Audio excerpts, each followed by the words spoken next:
I invite every person, I invite every woman here, every non-Muslim woman here, to stand to the side when we leave here and talk to a Muslim lady. I mean, now, let's not ask Barbara Walters about how Muslim women feel. You know, let's not ask Tom Brokaw how Muslim women feel. Let's not ask CNN, ABC, Fox. Let's not ask the London Times or the Australian Times. Let's not ask non-Muslims about how Muslim women feel, how they live, what are their principles, what are their challenges. If you want to be fair, ask a Muslim woman. Ask my wife.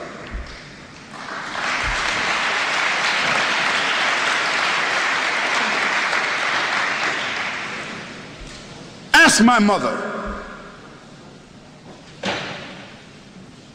You see, ask a Muslim woman that knows her religion, who has a relationship with her Creator, who is stable in her society, understanding her responsibilities, her relationships. Ask her.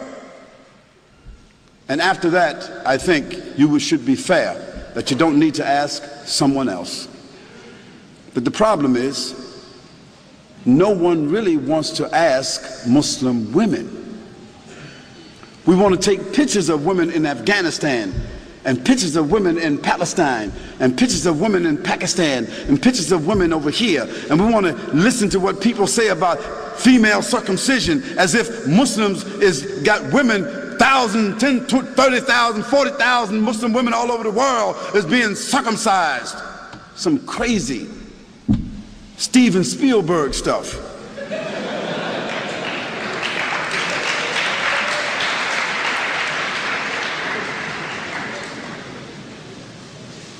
And let me give you a statistic that you should know about. If you take a quota in this room right here, I'll tell you this. Most every Muslim woman in this room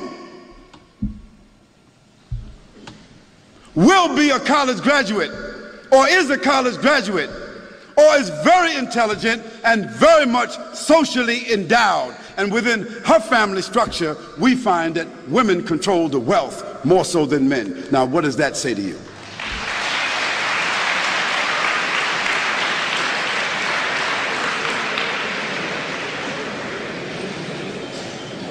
Now, where you find women oppressed, women exploited, women mistreated among Muslims, that is because those Muslims themselves are not representing the principles of the religion. And in every religion you've got black sheep.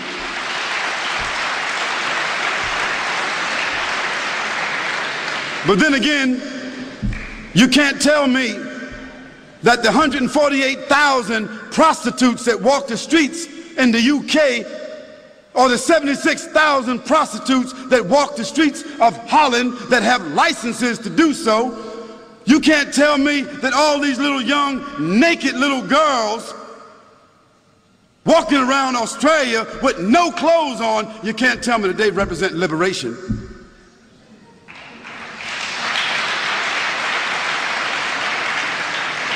You can't tell me that the 2,350 abortions, murders that take place with these young women, you can't tell me that that represents sophistication. You can't tell me that that represents liberation. You can't tell me that a naked woman sitting on a chocolate bar, a naked woman selling everything, toothpaste, everything, you can't tell me that doesn't represent exploitation. So let's put things in context. Let's talk about things correctly, and let's be fair, and let's be objective. We can talk about that a little bit more if you want to. And let me give you one more statistic. One more.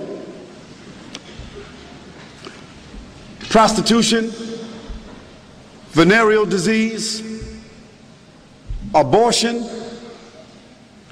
and pedophilia. And this horrendous number of children being raped and kidnapped that exists in the Western world. It is almost unheard of in the Muslim world.